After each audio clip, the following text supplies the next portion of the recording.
So in today's video, we are going to discuss more pharmacy exam multiple choice questions with their answers and explanation. So starting with today's first question, although the total body water content of an adult accounts for approximately 60% of body weight, the total body water content of a healthy newborn is. Options are 40%, 50%, 70%, 80%, 90%. Answer is option D, that is 80%. A healthy newborn will have a total body water content approximately 80% of his or her body weight. The higher total body water content is a result of larger extracellular body water content. This value will decrease over the first year of life to reach adult values by 1 year of age. Administration of a sulfonamide antibiotic may displace bilirubin from binding sites on which of the following substances, leading to a passage of bilirubin into the brain and the development of chronic drugs. Options are alpha-1 acid glycoprotein, albumin, beta-adrenergic receptors, uridine 5-diphosphate glucuronosyl transferase, sulfotransferase. So the answer is option B, that is albumin. Like bilirubin, sulfonamides and other acidic drugs bind to albumin in human serum. In contrast, basic substances bind to alpha-1 acid glycoprotein.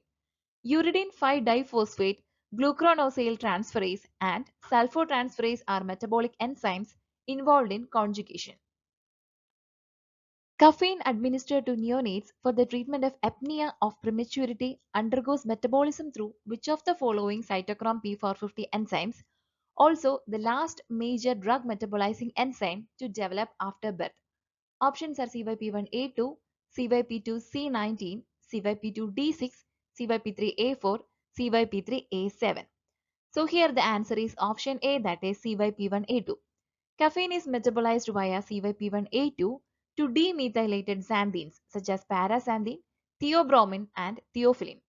CYP1A2 is the last of the major drug metabolizing enzymes to develop during infancy, reaching peak enzymatic activity by 4 to 6 months of life.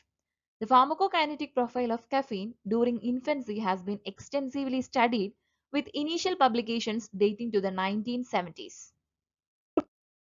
Both glomerular filtration and tubular secretion rates are reduced in infants compared to adults. Which list of drugs is the most likely to have prolonged clearance during infancy because of immature renal function alone? Options are amikacin, caffeine and retinoic acid, acetaminophen, atomoxetin and retinoic acid, acetaminophen, benzyl alcohol and vancomycin, amikacin, gentamicin and vancomycin, atomoxetin, lopinavir and vancomycin. So the answer is option D, that is amikacin, gentamicin and vancomycin.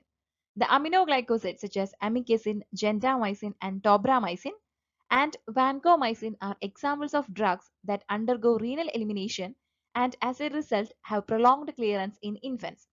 Acetaminophen, atomoxetin, caffeine, lopinavir and retinoic acid are metabolized.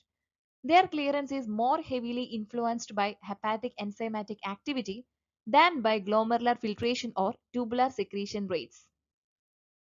Question number 5. You are counseling the grandmother of a 3-year-old boy who has a prescription for amoxicillin clavulanate, the brand name is Augmentin, to treat uncomplicated otitis media. Which of the following issues would be least likely to affect medication adherence or compliance? Options are lack of education about the medication, cost, dosing interval, that is frequency, taste, autonomy. So the answer is option E, that is autonomy. Although the other options are all important aspects of counseling to enhance medication adherence in children, autonomy, which is the ability to provide self-care or give medications independently, would not be a consideration for a 3-year-old child. Autonomy becomes a much more critical issue in determining adherence in adolescents.